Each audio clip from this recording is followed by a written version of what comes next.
Dans un communiqué de presse signé le 3 juillet 2023 dernier par le préfet du département du Vouri, les populations de cette unité administrative ont été alertées à propos des prévisions météorologiques qui signalent de fortes pluies diluviennes au cours des mois de juillet, août et septembre.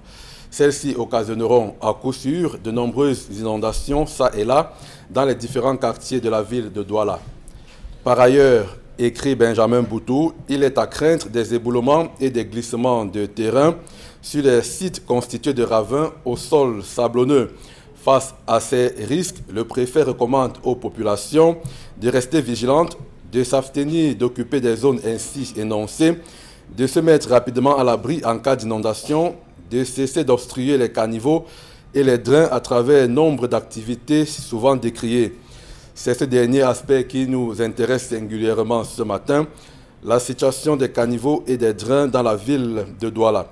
Ces ouvrages, conçus pour faciliter l'évacuation des eaux, sont à nouveau encombrés au moment où les pluies s'annoncent de plus en plus fortes.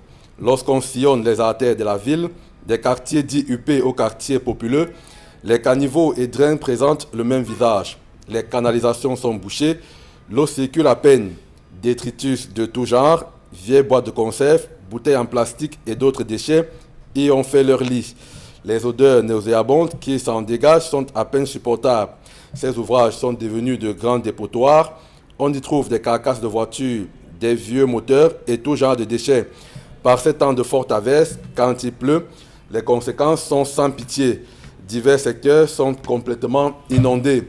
Le moins que l'on puisse dire, c'est que la ville de Douala a mal à son système de drainage et de curage des caniveaux.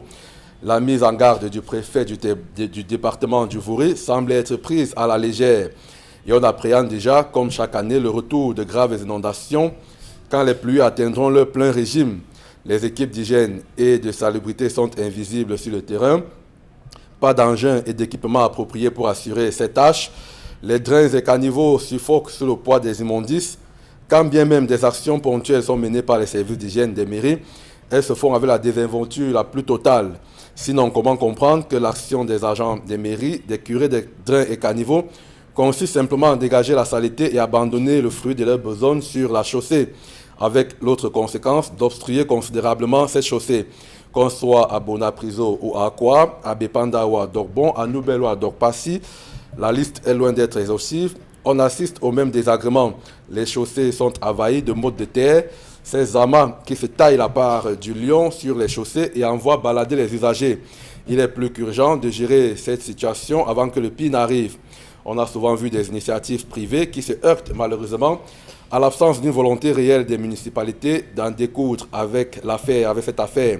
Les riverains soutenus par leur chef de quartier essaient tant bien que mal de stopper la saignée en décidant des fois, dans la mesure du possible, de dégager la saleté qui bouche les drains. Impuissants face à l'ampleur du phénomène, ils ne demandent qu'à être accompagnés par les mairies qui pourraient par exemple les renforcer en matériel, y compris les engins pour les aider à faire face à cette insalubrité.